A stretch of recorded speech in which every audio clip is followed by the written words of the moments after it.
Alamin. Wa sallallahu wasallam wa baraka ala abdihi wa rasulihi nabiyina Muhammad wa ala alihi wa ashabihi ajma'in. Amma ba'd. Kita lanjutkan. Penulis kemudian mengatakan, wa qad madaha an-nabiy sallallahu alaihi wasallam alladhi yamliku nafsahu 'inda al-ghadab. Faqala laysa ash-shadidu bis-sur'ati innama ash-shadidu alladhi yamliku nafsahu 'inda al-ghadab. Nabi Muhammad sallallahu alaihi wasallam memuji orang yang dapat mengendalikan hawa nafsunya ketika marah. Sabda beliau, bukanlah dikatakan orang yang kuat karena dapat membanting lawan, tetapi orang yang kuat ialah orang yang mampu mengendalikan hawa nafsunya di waktu marah. Nah, ini salah satu hadis juga yang berkaitan dengan marah. Dan di sini pujian terhadap orang yang dapat mengendalikan amarah. Dan ini menunjukkan bahwasanya setiap orang bisa marah, karena itu sifat jibiliyah yang ada di dalam diri seorang manusia. Sifat tabiat yang Allah ciptakan dalam diri seorang manusia adalah sanggup marah. Berarti ukurannya sebenarnya bukan dia tidak marah, akan tetapi saat marah bagaimana dia tidak melampiaskan amarahnya tersebut, baik dengan ucapan sumpah serapah, caci maki, atau dengan perbuatan mengerjakan hal-hal yang mungkar. Dan sekali lagi hadis yang disebutkan tadi menunjukkan bahwa marah atau orang yang kuat adalah orang yang sanggup untuk menahan amarah. Kemudian penulis mengatakan, wa madahallahu al-kadhimina al-ghaidha wal 'afina 'anil nas. Dan Allah juga memuji orang-orang yang mengendalikan nafsunya ketika marah dan suka memberi maaf kepada orang lain. Itu disebutkan oleh Allah di dalam surat Ali Imran. Allah Subhanahu wa taala berfirman, wasari'u ila maghfiratin min rabbikum wa jannah. Dan bersegeralah kalian untuk menggapai surga kalian dan ampunan dari Allah Subhanahu wa taala. Surga yang luasnya seluas langit dan bumi, yang disediakan untuk orang-orang yang bertakwa. Uiddat lil muttaqin alladzina yunfiquna fis sarra'i wad dharra'i wal kadhimina al ghaidha wal 'afina 'anil nas. Yaitu orang-orang yang mensedekahkan hartanya baik dalam keadaan lapang atau sempit, dan orang-orang yang menahan amarahnya. Nah, ini lihat. Di sini salah satu tanda orang bertakwa adalah orang yang menahan amarahnya dan memaafkan kesalahan orang lain. Wallahu yuhibbul muhsinin. Dan Allah menyukai orang-orang yang berbuat ihsan. Bahkan menahan amarah, kemudian suka memaafkan, itu termasuk perbuatan ihsan.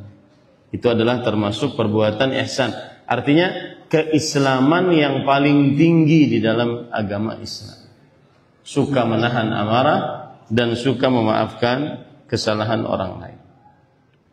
Kemudian penulis mengatakan, waqad ruwiya 'anil nabiy sallallahu alaihi wasallam annahu qala man kadhama ghaidhahu wa huwa yastati'u an yunaffidhahu da'ahu Allah azza wa jalla ala ru'usil khalaiq yaumal qiyamah hatta yukhayyirahu minal huri ma syaa.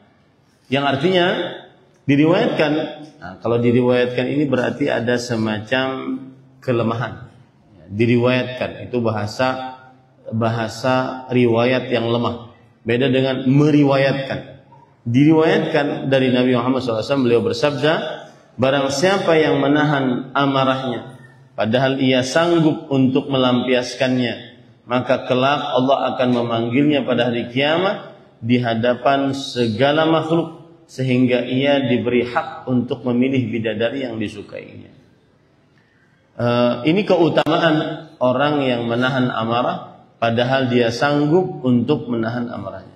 Apa hubungannya dia menahan amarah, lalu setelah itu dia diberi hadiah bidadari?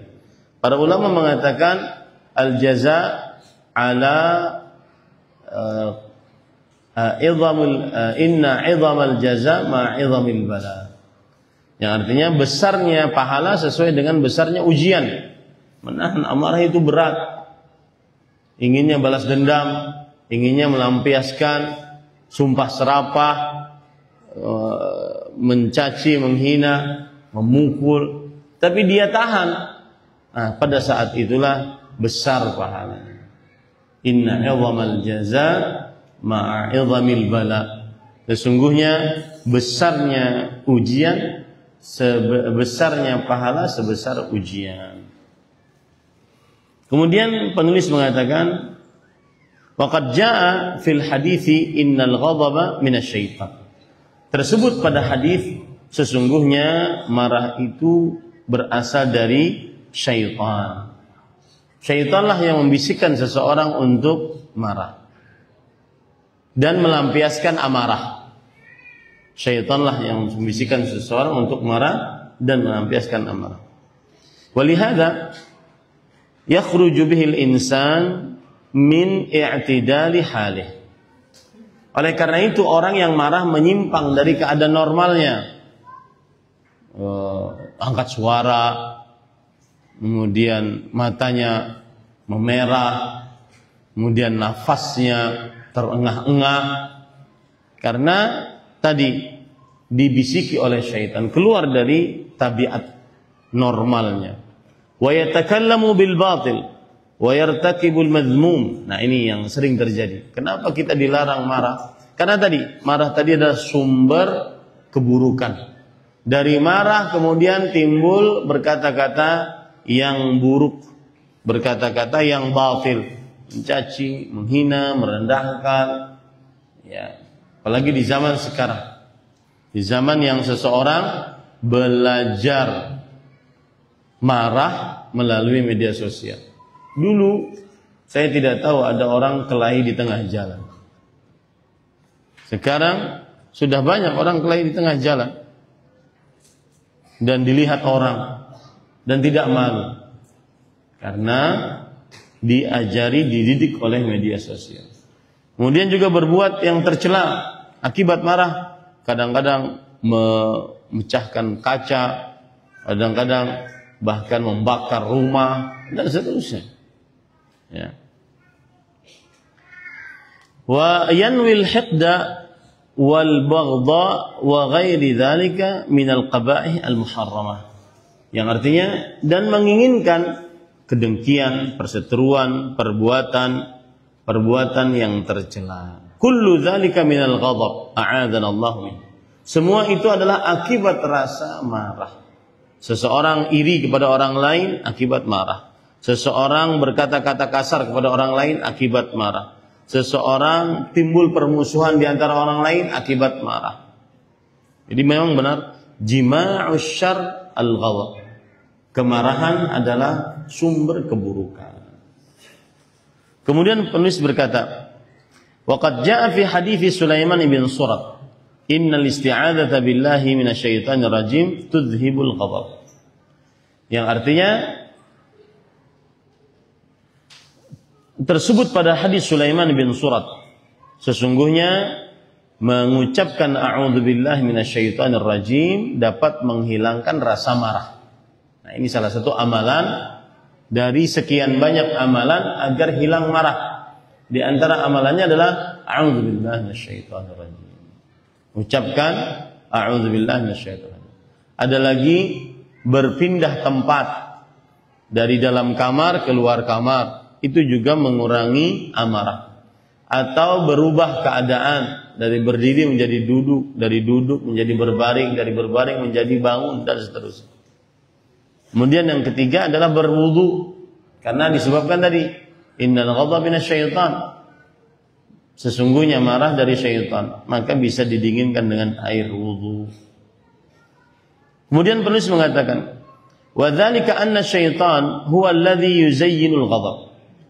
Karena sesungguhnya setanlah yang mengindahkan marah, mendorong amarah, syaitan. Makanya kita meminta perlindungan kepada Allah dari syaitan. A'udzubillah minasyaitonir rajim. Ini amalan saat marah. Sering-sering mengucapkan a'udzubillah minasyaitonir rajim. Kemudian wa kullu man harisa ala an ma tuhmadu aqibatuhu fa inna syaitan yughwihi wa yub'iduhu min ridallahi azza wa jalla. Setiap orang yang menginginkan hal-hal yang terpuji, syaitan selalu membelokkannya dan menjauhkannya dari keridhaan Allah. Dan ini sudah janji iblis di hadapan Allah Subhanahu wa taala. Qala fa bi'izzatika la ughwiyannahum ajma'in illa ibadaka minhumul mukhlasin. Iblis berkata, dengan keagunganmu wahai Allah, sungguh aku akan benar-benar menyimpangkan hamba-hambamu seluruhnya, kecuali hamba-hambamu yang ikhlas. Hamba-hambamu yang ikhlas. Ini para ikhwan yang dirahmati oleh Allah Subhanahu wa ta'ala. Kemudian iblis juga mengatakan, fabima aghwaytani la uzayyinanna lahum ajma'in thumma la'atiyannahum min bayni aydihim wa min khalfihim wa an aymanihim wa an shama'ilihim wa la tajidu aktsarahum syakirin. Sebagaimana engkau mengeluarkan aku dari api neraka, aku akan sesatkan mereka seluruhnya. Jadi aku akan datangi mereka dari depan, belakang, kanan, kiri. Dan engkau tidak akan mendapati kebanyakan mereka orang-orang yang pandai bersyukur. Maka para ikhwan yang dirahmati oleh Allah, inilah salah satu senjata yang paling kuat untuk menghilangkan dan menahan amarah agar tidak terlampiaskan, yaitu mengucapkan a'udzubillah minasyaitonir rajim. Saya ingin menambahkan beberapa hal, itu yang disebutkan dalam syarah sudah selesai. Saya ingin menambahkan beberapa hal yang berkaitan dengan hadis ini. Yang pertama, yaitu apa yang dimaksud dengan marah yang tercela dan dilarang di dalam hadis ini? Apa yang dimaksud dengan marah yang tercela dan yang dilarang dalam hadis ini? Yang pertama adalah sawabiqul ghadab wa asbabuh aw lawahiquhu wa tabi'atuh. Sebab-sebab yang menghantarkan kepada amarah. Ya, ini yang pertama. Marah yang dilarang oleh Rasulullah dalam wasiatnya adalah sebab-sebab yang menghantarkan kepada amarah. Satu. Yang kedua adalah hal-hal yang dilampiaskan ketika datang marah. Ini yang kedua yang terlarang. Hal-hal yang dilampiaskan saat datang marah. Jadi marah itu sendiri tidak tercela, karena itu sifat manusia, tidak lepas darinya. Sifat manusia, ya, tidak lepas darinya. Tabiat manusia, tidak tercela dia. Tapi yang tercela adalah sebab-sebab yang menghantarkan sampai dia marah. Jauhilah.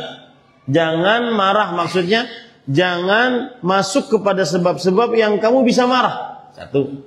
Itu maksud daripada marah yang dilarang oleh Rasulullah SAW. Yang kedua adalah kalau sudah marah, maka jangan lampiaskan.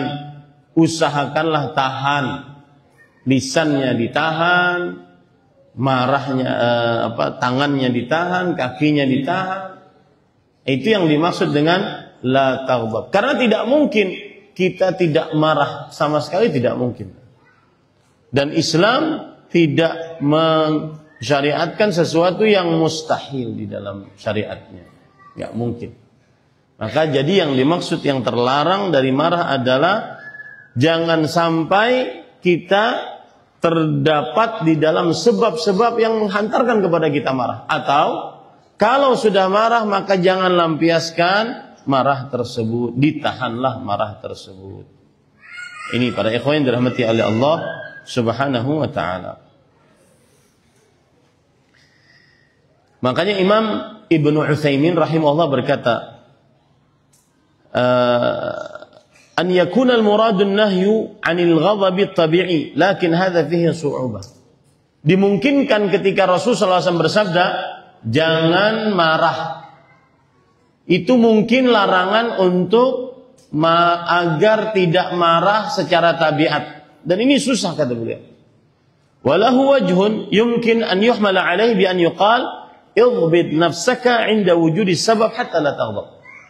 Yang artinya, tetapi yang dimaksud di sini adalah jangan sampai melampiaskan marah apabila ada sebab marah.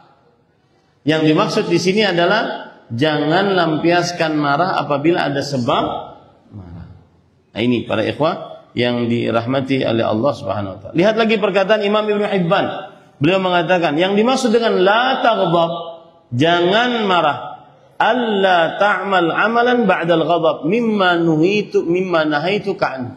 Jangan kamu kerjakan amalan, perbuatan yang aku larang kamu kalau sudah datang marah. Karena kan kalau sudah datang marah itu apa yang terjadi?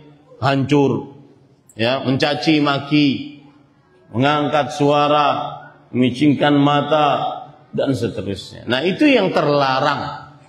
Ya, idzil ghadab syai'un jibillah fil insan. Karena yang namanya sifat marah itu sifat tabiat manusia, tidak bisa hilang dari manusia. Enggak mungkin Rasulullah SAW melarang akan hal tersebut.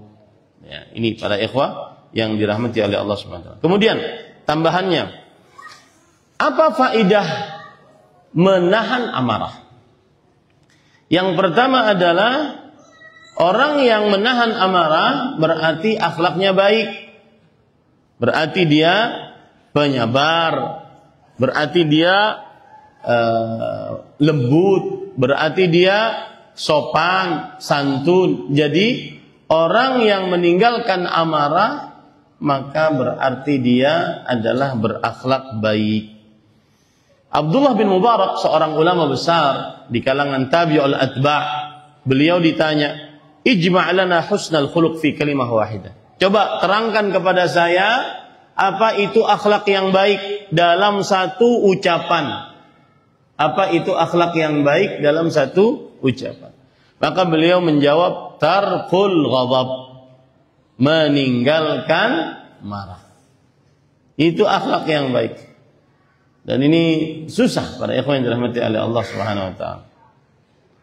Begitu juga ditafsiri oleh Imam Ahmad, Imam Ishaq bin Rahawi, bahwa husnul khuluq bitarkil ghadab. Akhlak baik caranya adalah jangan marah. Jadi kalau bingung mencari mana indikasi orang ini berakhlak baik, maka lihat dia pernah marah atau tidak. Kalau seandainya marah-marah terus, maka ini berarti indikasi akhlaknya buruk. Nah, kemudian sebab yang kedua, faedah yang kedua, faedah meninggalkan marah, yaitu orang akan sehat. Orang yang tidak suka marah itu tidak darah tinggi, tidak mudah stroke, tidak mudah punya penyakit asma. Karena orang marah biasanya darah tinggi, tensi naik, ya, kemudian asam lambung naik, karena kepikiran semua. Ya, bagaimana saya mau melampiaskannya? Nah, ini para ikhwan. Kemudian yang ketiga faedah meninggalkan amarah, yaitu orang yang marah maka ini adalah penyebab terpecah belahnya kesatuan. Maka yang tidak marah berarti akan bersatu. Yang tidak marah akan bersatu. Suami istri, yang salah satunya jarang marah, kemudian atau dua-duanya tidak marahan, maka pada saat itu dia akan bisa mempertahankan keluarganya. Ini para ikhwan dirahmati oleh Allah Subhanahu wa taala. Dan bahkan disebutkan oleh Imam Al-Munawi rahimahullah bahwa al-masalih min tarkil ghadab yata'addaru hasruha. Kebaikan yang dihasilkan dari menahan amarah itu susah untuk dihitung kebaikannya, saking banyaknya.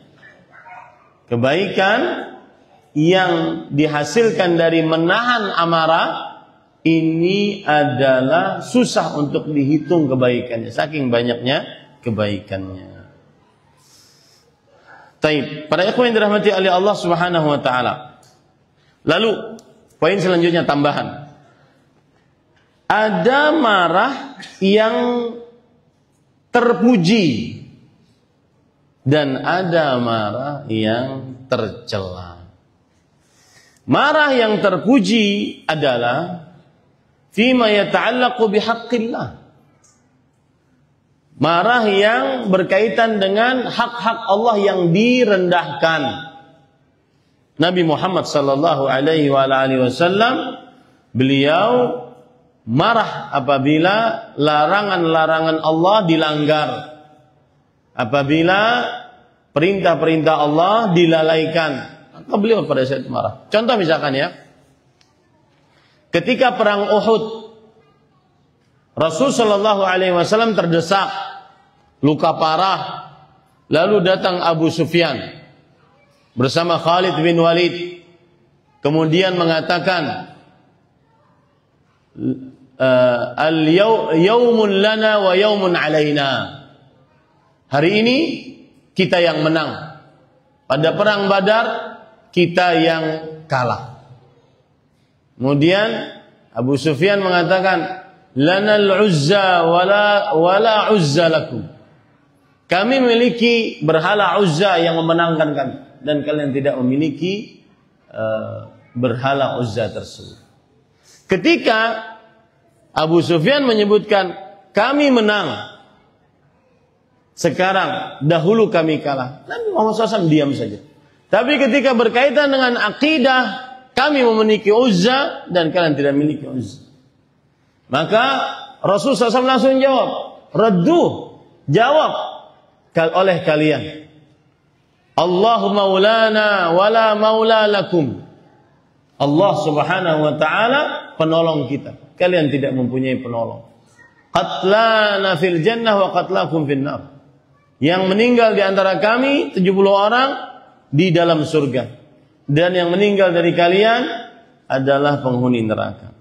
Ini namanya marah yang terpuji. Marah karena membela agama Allah Subhanahu wa ta'ala. Adapun malah yang tercela adalah karena perkara dunia. Karena perkara dunia. Ini para ikhwan yang dirahmati oleh Allah Subhanahu wa ta'ala. Baik. Sekarang tambahan juga, bagaimana caranya agar bisa meninggalkan pelampiasan terhadap amarah saat ada sebab-sebab yang menghantarkan kepada amarah. Yang pertama, harus berusaha, harus beristihad, usaha. Sebesar usaha seseorang untuk taat, sebesar itu pula Allah memudahkannya. Sebagaimana dalam hadis yang diriwayatkan oleh Imam Bukhari Muslim, "Wa man yasta'fif yu'iffuhu Allah. Wa man yastaghni yughnihillah. Wa man yatasabbar yusabbiruhu Allah." Yang tidak suka minta-minta, Allah akan kasih dia. Yang tidak suka mengemis, Allah akan kayakan dia. Yang berusaha untuk sabar, Allah akan sabarkan dia. Saya pernah suatu ketika ada kawan-kawan geng motor yang baru hijrah, kemudian ikut dalam sebuah kajian di sebuah kota. Karena memang kebiasaan mereka motoran, maka ayolah ikut kajian, yang penting saya bilang. Di tengah jalan ada yang macam-macam, mungkin orangnya mabuk, macam-macam ngalangin jalan. Maka langsung dipepet, disuruh ke samping, langsung ditunjukin sama yang baru hijrah ini. Habis itu dia nangis. Dia malu ketemu saya. Karena sebelum ini saya sudah menasihatin agar ilmu yang didapat harus diamalkan. Dan biasanya saya bilang ada nanti ujiannya di jalan. Ternyata benar Allah nguji di jalan. Ya. Subhanallah. Langsung dia nangis padahal badannya kekar, badannya subhanallah. Motornya besar, alay gitu. Dan tunjukin sampai bonyok, sampai berkecap muka orang. Saya bilang, itulah ujiannya. Iya Ustaz, mohon maaf Ustaz. Apakah saya masih diampuni Ustaz? Saya bilang, man yatasabbar yusabbiruhullah. Yang berusaha sabar, Allah akan berikan dia kesabaran. Nah ini para ikhwan, ini yang pertama. Agar seseorang bisa bersabar, dia harus usaha. Kemudian yang kedua, sebagaimana yang sudah kita sebutkan tadi, dia merubah keadaannya. Dia merubah keadaannya. Rasulullah SAW bersabda, "Idza ghadiba ahadukum wa huwa qa'im falyajlis." Kalau seandainya salah seorang sedang marah dalam keadaan berdiri, maka duduklah. Fa in dhahaba anhu al-ghadab wa illa falyattaji'. Kalau sedang marah berdiri, duduklah. Kalau masih duduk, sudah duduk marah, masih marah juga, maka bawa tidur. Berbaringlah. Ya, bawa tidur, berbaringlah. Ini para ikhwah, ini beberapa kiat yang disebutkan oleh para ulama agar seseorang hilang untuk bisa melampiaskan amarahnya. Padahal dia sanggup. Dan di antara kiat yang sudah disebutkan tadi, mengucapkan a'udzubillah minasyaitonir rajim. Kemudian para ikhwah yang dirahmati oleh Allah Subhanahu wa taala,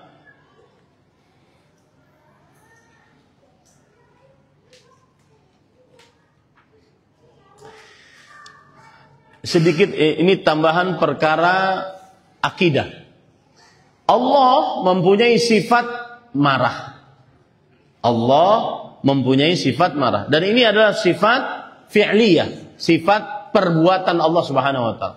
Apa bedanya sifat fi'liyah dengan sifat dzatiyah yang dimiliki oleh Allah? Sifat fi'liyah itu kental dengan kehendak. Kapan Allah berkehendak, Allah marah.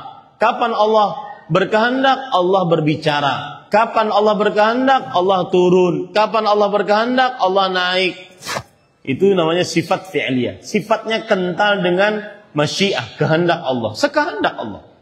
Kalau sifat dzatiyah selalu menempel pada zat Allah Subhanahu wa taala, seperti al-hayy, sifat kehidupan, sifatus sama, pendengaran, sifatul basar, penglihatan. Itu namanya sifat apa? Dzatiyah. Jadi sifat Allah itu ada dua, sifat fi'liyah dan sifat dzatiyah. Allah turun ke langit dunia, dzatiyah atau fi'liyah? Fi'liyah. Kenapa? Ada kehendak di situ, kehendak turun. Kemudian wa kallamallahu Musa taklima. Allah berbicara langsung dengan Nabi Musa. Itu sifat apa? Dzatiyah dan fi'liyah. Dzatiyah dia menetap pada zat Allah, dan fi'liyah kapan Allah ingin berbicara, Allah berbicara. Subhanahu wa ta'ala. Ar-Rahmanu 'alal 'arsy istawa. Allah beristiwa di atas 'arsy. Itu sifat apa? Fi'liyah. Setelah menciptakan bumi, langit dan bumi 6 hari, tsumma istawa 'alal 'arsy. Kemudian Allah beristiwa di atas 'arsy. Allah berkehendak untuk beristiwa. Itu namanya sifat fi'liyah.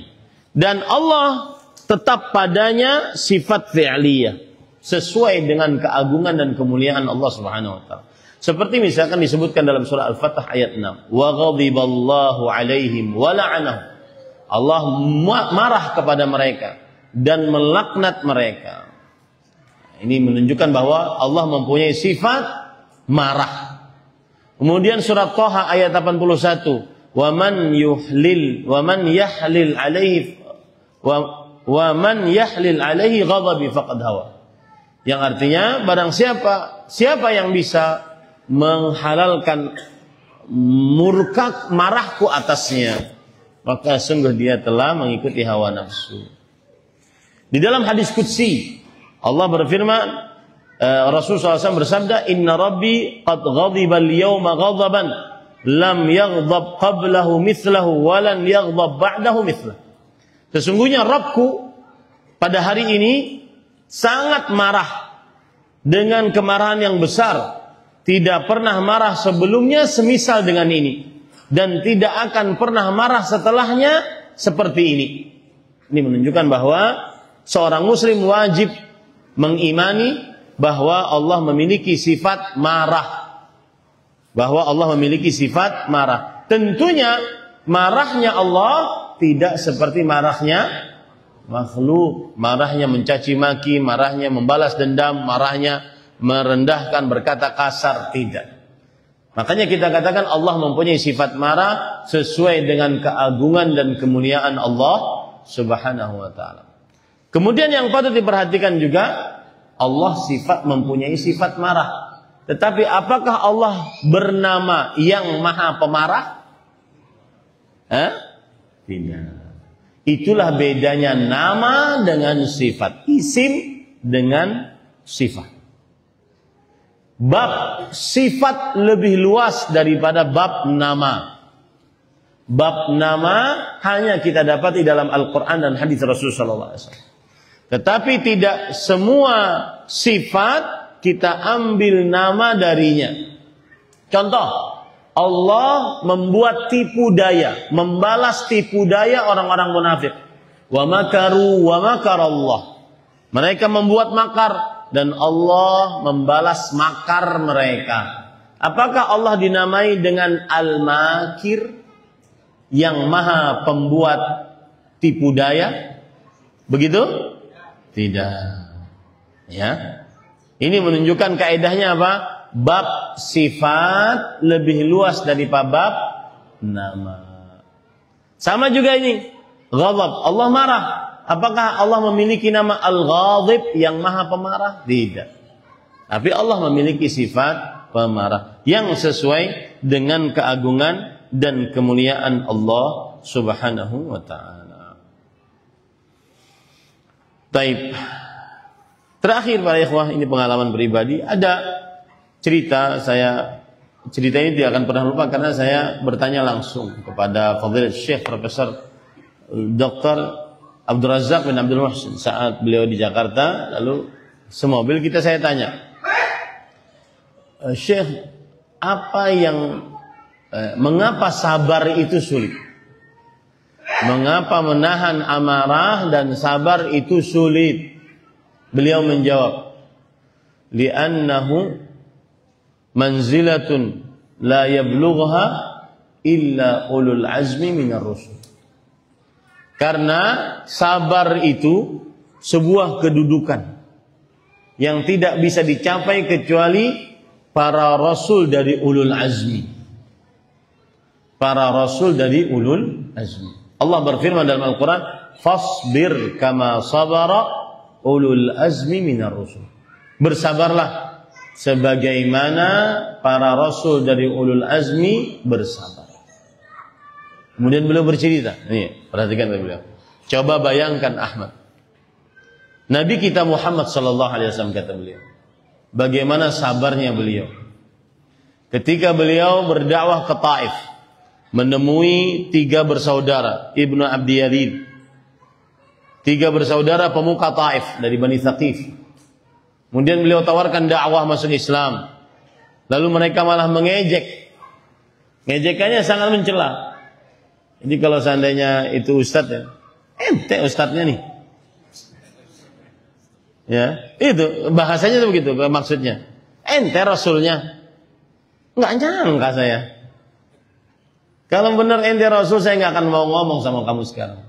Karena saking rendahnya kamu. Jadi sudah sakit hati ditolak dakwahnya. Kemudian sakit hati ketika kata Rasul sallallahu alaihi wasallam, kalau seandainya kalian menolak, uktumu anni. Sudah diam saja supaya tidak ribut. Ternyata mereka berkhianat. Mereka sediakan budak-budak, anak-anak kecil dengan batu-batu melempar Rasulullah SAW keluar dari Taif. Sakit hati dan sakit fisik. Sampai disebutkan dalam sebuah hadis, wa kuntu kharajtu minat Taif wa kuntu mahmuman. Aku keluar dari Taif dalam keadaan aku penuh dengan kegelisahan, resah. Ya. Dalam keadaan seperti itu, beliau didatangi oleh Jibril. Kemudian Jibril mengatakan, ini ada malaikat gunung menawarkan bantuan. Apa itu? Akhsifu alaihim akhsyabain. Apakah mau aku timpakan kepada penduduk Taif 2 gunung? Apa kata Rasul sallallahu alaihi wasallam? La, jangan. Bal arjullah an yukhrija min aslabihi man ya'budullah la yusyriku bihi syai'an.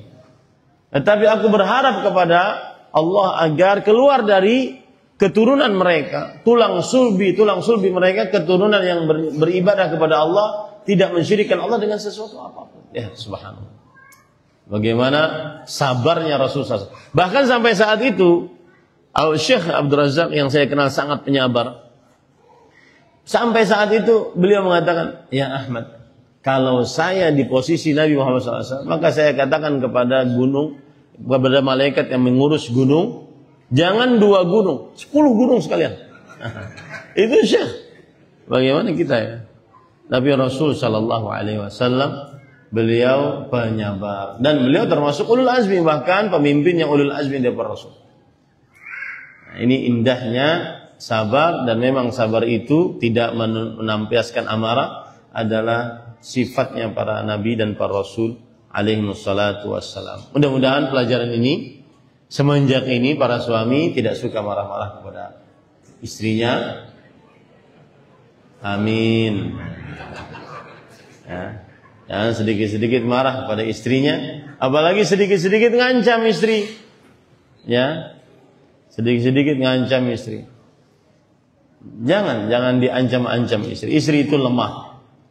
Rasulullah SAW bersabda, "Istausu bin nisa'i khairan fa innahunna awan 'indakum." Aku wasiatkan kalian wahai para suami agar berbuat baik kepada istri. Sesungguhnya mereka itu adalah tawanan di sisi kalian. Tidak bisa keluar rumah kecuali dengan izin suami. Tidak bisa berbicara kecuali dengan izin suami. Tidak bisa melaksanakan amalan sunnah kecuali dengan izin suami, dan seterusnya. Awan indakum. Maka jagalah amarah, terutama terhadap keluarga-keluarga terdekat kita, terutama terhadap istri. Ya, karena mereka sudah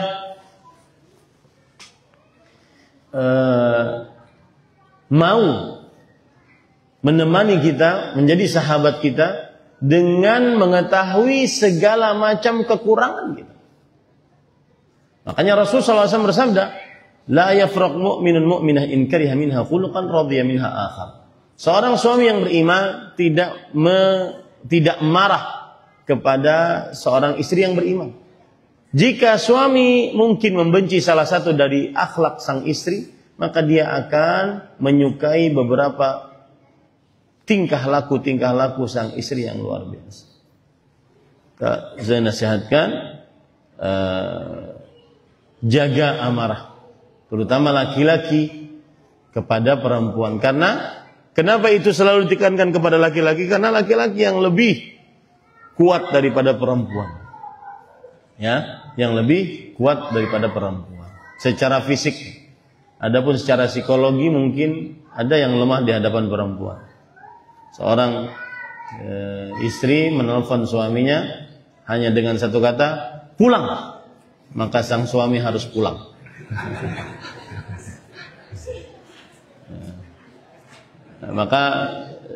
Tetapi secara fisik kan, makanya terjadi kekerasan dalam rumah tangga sering sekali, kebanyakannya adalah dari suami kepada istri. Maka jagalah amarah. Dan juga salah satu yang harus kita perhatikan, hasil buruk dari amarah yang dilampiaskan itu sangat luar biasa. Kadang kita mukulin anak, nempeleng anak sampai giginya patah, akhirnya sampai tua ompong di depan. Kenapa? Tempeleng bapak. Ya. Iya. Apalagi generasi kami yang lahir 70-an. Nah, itu bapak-bapaknya subhanallah. Ya, ada apa? Drum. Tahu drum ya? Isinya air. Itu kalau adik sedang nakal, masukin bapak. Ya, anak-anak 70-an, anak-anak Gen Z nggak ngerasakan itu. Apalagi Gen Alpha, dicoel sedikit, mentalku sakit mah. Aduh. Ya. Ini para ikhwan yang dirahmati oleh Allah. Maka jangan sampai melampiaskan amal. Baik, ada pertanyaan yang disampaikan? Waalaikumsalam. Anak kembar laki-laki 9 tahun, ya seringkali mereka berkata, istilahnya sekol dikit bacok. Oh, ya.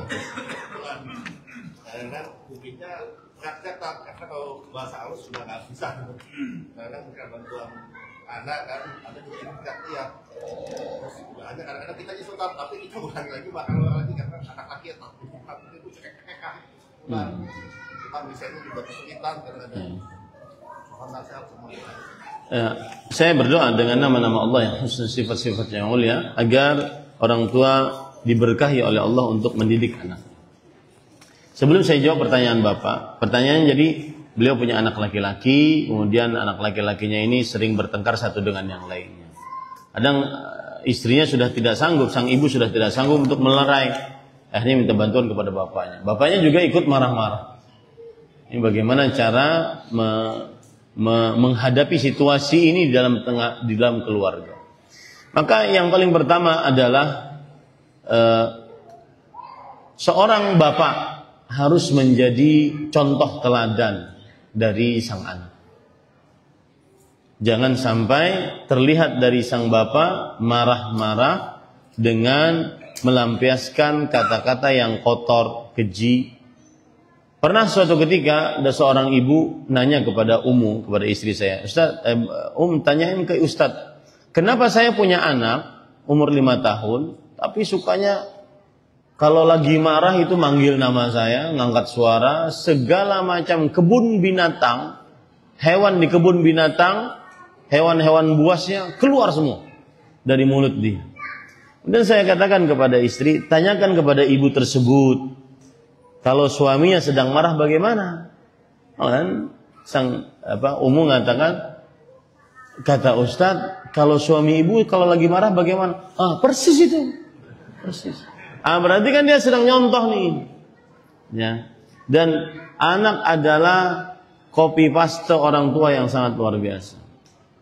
Maka kita yang harus merubah diri dulu sebelum kita ingin merubah anak-anak kita.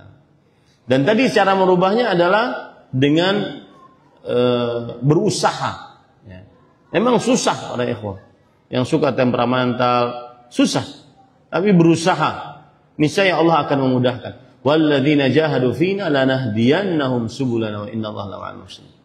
Orang-orang yang berjuang di jalan kami, sungguh kami akan berikan petunjuk di jalan-jalan kami. Jadi berusaha. Kemudian yang kedua adalah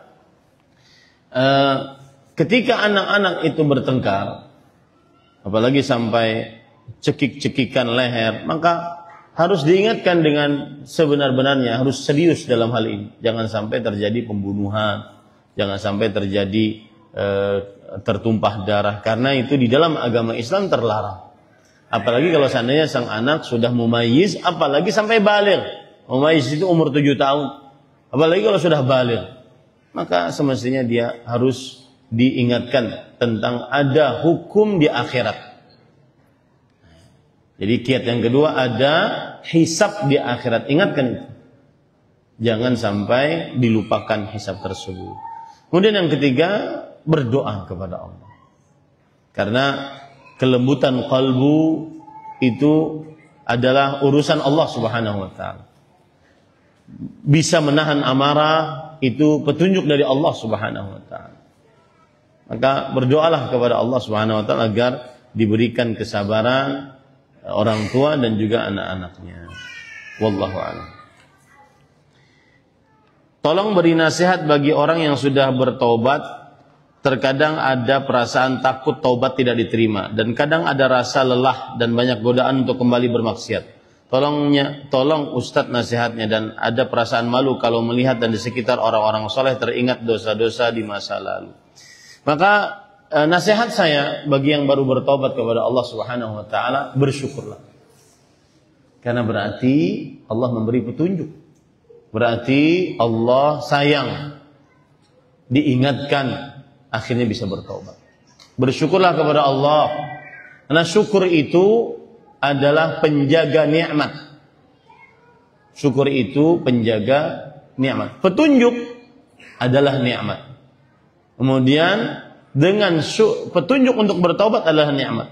Kemudian dengan syukur, petunjuk tersebut akan selalu tetap.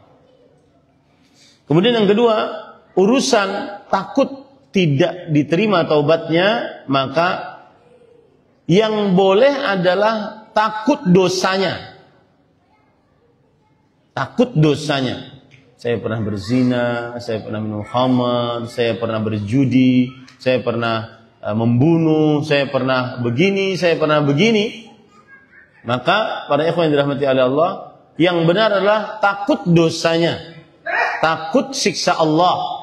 Itu harus selalu ada, meskipun sudah bertaubat. Takut siksa Allah, takut akan murka Allah, takut nerakanya Allah subhanahu wa ta'ala. Karena itu yang membuat seseorang selalu istiqamah di dalam taubatnya. Nah, tetapi takut itu tidak boleh menjadikan dia putus asa. Coba bayangkan. Allah berfirman dalam surah Az-Zumar ayat 53, "Qul ya ibadiyalladzina asrafu ala anfusihim la taqnatu min rahmatillah." Katakanlah wahai hamba-hambaku, wahai Muhammad sallallahu alaihi wasallam, wahai hamba-hambaku yang melampaui batas, janganlah kalian putus asa dari rahmat Allah subhanahu wa ta'ala. Di situ Allah memanggil hamba-hamba bukan untuk orang yang ahli ketaatan, tetapi ahli maksiat. Dan subhanallah ya para ikhwah, bagi para ikhwah yang sudah bertaubat dan juga bagi yang mau bertaubat tapi bingung, Ustaz, nih dosa saya banyak banget, susah saya mau bertaubatnya, dari mana mulainya? Kayaknya nggak ada ampunan Allah subhanahu wa ta'ala. Maka perhatikan, jangankan kita yang penuh dengan dosa, bahkan ada yang mengaku menjadi Tuhan masih diajak oleh Allah untuk bertobat. Apa yang lebih besar daripada itu? Fir'aun yang ngaku jadi Tuhan masih diajak oleh Allah subhanahu wa ta'ala untuk bertobat melalui Nabi Musa dan Nabi Harun. Subhanallah. Jangankan itu, orang-orang musyrik Nasrani, Allah subhanahu wa ta'ala masih ngajak mereka agar mereka berhenti dari keyakinan trinitas mereka. Kalau berhenti dijanjikan oleh Allah ampunan. Apalagi yang derajatnya di bawah. Saya bukan meremehkan maksiat-maksiat yang ada. Berzina, membunuh, mencuri, berjudi, minum khamar, ya, durhaka, dan seterusnya. Yang maksiat besar, paling besar saja masih diajak oleh Allah untuk bertobat kepada Allah. Itu yang kedua. Yang ketiga, kita ini mempunyai Allah yang Allah sudah mengatakan, "Inna rahmati sabaqat ghadabi." Kasih sayangku mendahului kemurkaanku. Itu janji Allah subhanahu wa ta'ala. Maka itu nasihat saya bagi orang yang bertobat yang masih khawatir Allah tidak menerima taubatnya. Dan siapa yang bertobat pasti diterima oleh Allah SWT. Asalkan mengumpulkan 5 syarat taubat. Yang pertama ikhlas, yang kedua menyesal, yang ketiga meninggalkan dosa, yang keempat bertekad untuk tidak melakukan dosa itu lagi, yang kelima bertobat saat dalam keadaan masih hidup atau sebelum hari kiamat. Itu pasti diterima oleh Allah. Karena Allah berfirman, Rasulullah SAW sudah menyatakan, "Innallaha yaqbalu taubatal 'abdi ma lam yughargir." Allah akan menerima taubat seorang hamba selama nafasnya belum di tenggorokan. Pasti diterima. Kemudian yang terakhir, berdoalah agar istiqamah. Karena sebagaimana disebutkan tadi, masih banyak teman-teman, masih banyak kenangan-kenangan dulu, masih banyak kadang-kadang hal-hal yang menarik kita untuk bermaksiat kembali. Maka hati-hati. Berdoalah kepada Allah agar tidak pantang untuk kembali kepada maksiat. Ya, pantang. Rasulullah SAW pernah bersabda, "Salatun man kunna fihi wajada bihinna halawatal iman." 3 perkara, siapa saja yang ada dalam dirinya ada 3 perkara tersebut, dia akan mendapatkan manisnya iman. Salah satunya adalah an yakraha an ya'uda fil kufr kama yakrahu an yukdzaba finnar. Dia benci untuk kembali kepada maksiat, kepada kekufuran, sebagaimana dia benci untuk diteroboskan ke dalam nerakanya Allah Subhanahu wa taala.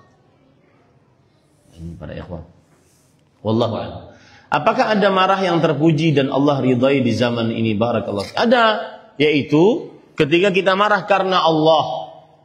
Seperti misalkan ibadah salawat, yang aturan salawat itu adalah ibadah yang agung dicampuri dengan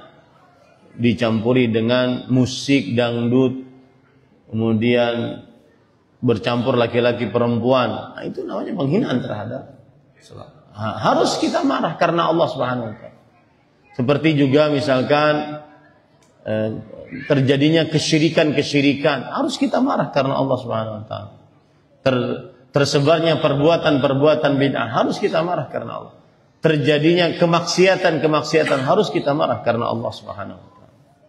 Wallahu a'lam. Apa saja dari hadis yang menjadi sumber kebaikan selain hadis yang kita bahas ini? Apa saja 4 hadis yang menjadi sumber kebaikan selain hadis yang kita bahas ini? Di antaranya adalah Rasulullah SAW bersabda, Innallaha katabal ihsana ala kulli syai.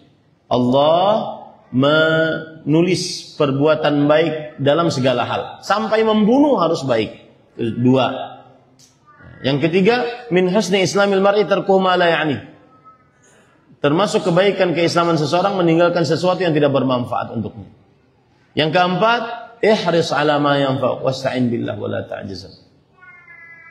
Bersungguh-sungguhlah untuk sesuatu yang bermanfaat untukmu dan mintalah tolong kepada Allah dan janganlah engkau malas. Nah, itu 4 di antara 4 hadis yang merupakan sumber kebaikan. Allahu a'lam.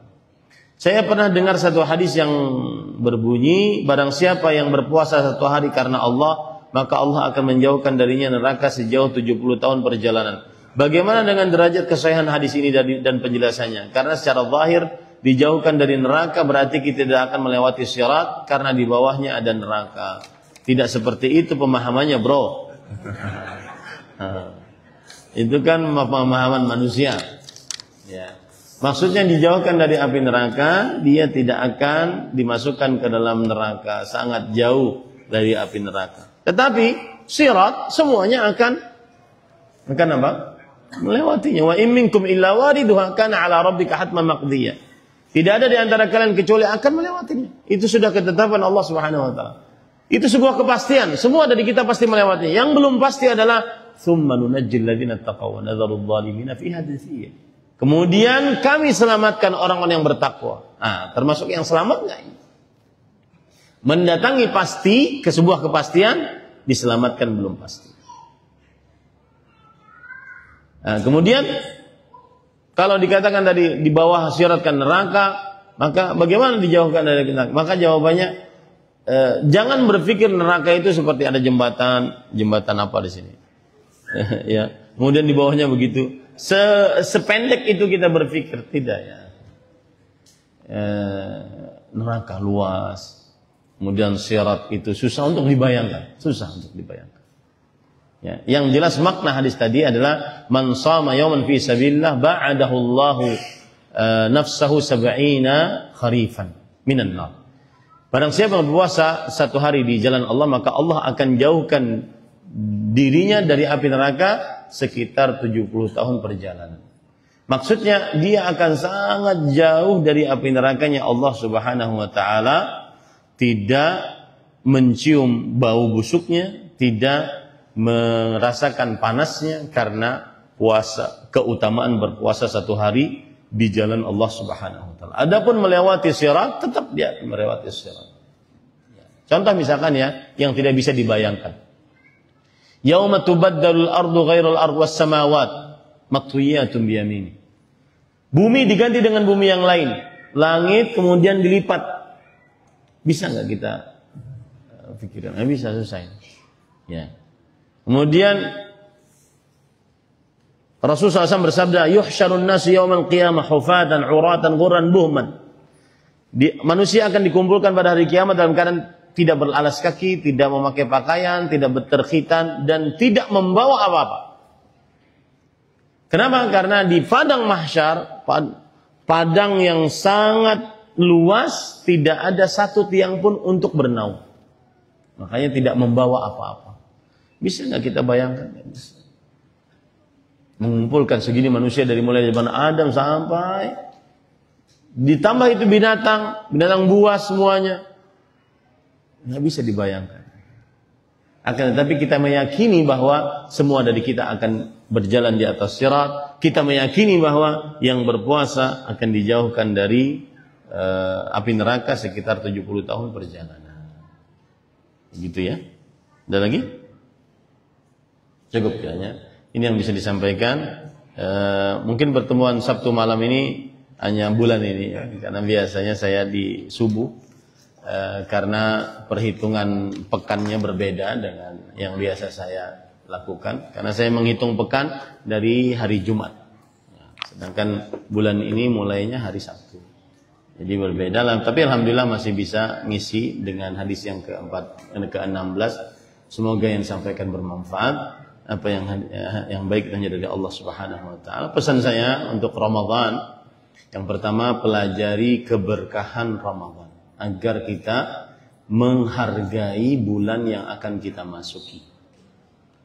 Kemudian yang kedua, pelajari amalan-amalan yang sangat ditekankan dalam bulan Ramadan. Yang ketiga, harus punya tekad niat untuk mendapatkan Lailatul Qadar di dalam bulan Ramadan tahun ini. Dengan cara ngatur waktu, ngatur kegiatan, dan seterusnya.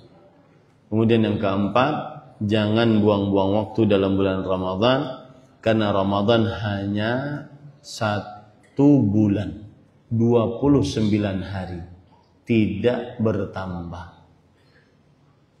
Ya, apabila malam ini misalkan malam pertama ada bulan Ramadan, maka berarti malam ini tidak akan pernah kembali lagi kecuali, dan tidak akan pernah kembali. Dan kita tidak mendapati bulan Ramadan kalau masih hidup kecuali saat bulan tahun depan. Gunakan waktu-waktunya. Hilangkan hal-hal yang tidak bermanfaat di dalam bulan Ramadan, terutama penggunaan HP, media sosial, main game, nonton film, dan seterusnya. Tidak akan mungkin bertentangan, kontraproduktif. Allah menurunkan rahmatnya, ampunannya, sedangkan di sini melalaikan waktunya, tidak mungkin klop. Kuncinya nggak akan mungkin masuk. Yang ingin dapat rahmat Allah, ampunan Allah, maghfirah Allah, berkah dari Allah Subhanahu wa taala, dan sungguhnya orang-orang yang benar-benar menggunakan Ramadan sebaik-baiknya. Harus punya tekad. Untuk Ramadan tahun ini harus lebih baik bacaan Al-Qur'annya, sedekahnya, puasanya, membukakan puasanya, dan seterusnya dari amal ibadah. Terakhir, jangan lupa bahwa Ramadan bulan untuk memperbanyak ibadah, bukan bulan malas-malasan, bukan bulan tidur, bukan bulan rebahan. Bulan untuk memperbanyak ibadah. Makanya sahurnya jangan terlalu kenyang. Ya. Harus balas dendam nih sahur. Wah, habis subuh tidur sampai zuhur. Mana ibadahnya kalau begitu? Bulan Ramadan malah harus lebih banyak beribadah kepada Allah. Terutama yang pedagang-pedagang, yang pengusaha-pengusaha yang bisa mengatur jam masuk kerjanya, maka aturlah waktunya sebaik-baiknya.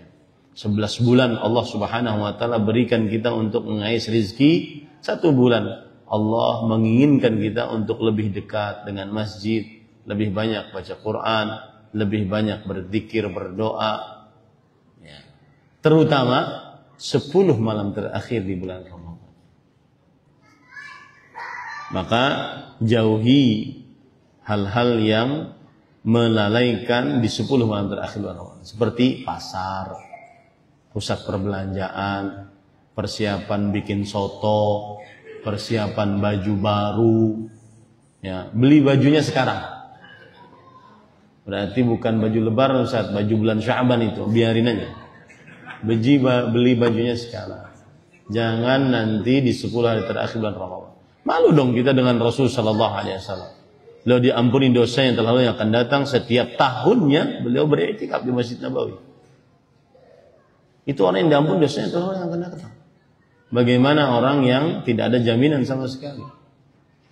Wah, Ustaz nih kalau menuruti nasihat Ustaz berarti tahun ini kita nggak dapat untung. Padahal untung 10 hari terakhir bulan Ramadan bisa menutupi 1 tahun. Nah, itulah di situ ujiannya. Mau dunia atau Lailatul Qadar? Ya. Apalagi kalau sudah beli baju baru, pas dipasang di rumah nggak cocok, balik lagi, ngantri. Ya, antri, kemudian sampai di sana habis yang diinginkan. Subhanallah. Habis waktu.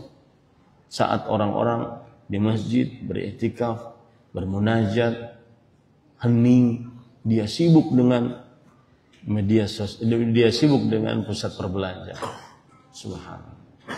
Syattana bainahuma. Perbedaan yang sangat jauh antara keduanya. Gunakan waktunya sebaik-baiknya. Ini kesempatan. Orang di zaman Rasulullah SAW ada yang masuk Islam. 2 orang masuk Islam. Yang satu berjihad sampai mati. Yang satu masih hidup setahun setelah orang yang ini meninggal. Tetapi kemudian yang ini masuk surga duluan sebelum yang berjihad. Kata Rasulullah SAW, mimma ta'jabun. Kenapa kalian heran? Bukankah dia hidup sepeninggal yang ini 1 tahun? Bukankah dia berpuasa di bulan Ramadan 1 tahun lagi? Maka jarak antara keduanya seperti jarak antara langit dan bumi. Jangan pernah remehkan Ramadan, bulan yang penuh dengan berkah. Makanya saya katakan tadi, pelajari keberkahan Ramadan, pelajari amalan inti dalam bulan Ramadan, yakini baik-baik bulan Ramadan hanya 1 bulan. Kemudian yang keempat, hendaknya seseorang meyakini bahwa bulan Ramadan bulan ibadah, bukan bulan leha-leha. Yang biasa nongkrong-nongkrong, bisa ngobrol-ngobrol, biasa sibuk dengan media sosial, biasa sibuk di grup-grup, saling balas satu dengan yang lainnya. Ini kebiasaan sebagian Ustadz. Ini saya sendiri sudah keluar dari beberapa grup. Kebiasaan para Ustadz biasanya kalau mau menjelang Ramadan, mereka izin mohon keluar dari grup, insyaallah setelah di bulan Syawal kita akan ketemu lagi. Karena melalaikan, sangat melalaikan. Demikian, subhanakallah bihamdik, asyhadu an la ilaha illa anta, astaghfiruka wa atubu ilaik. Sallallahu nabiyana Muhammad walhamdulillahirabbil alamin. Wassalamualaikum warahmatullahi wabarakatuh.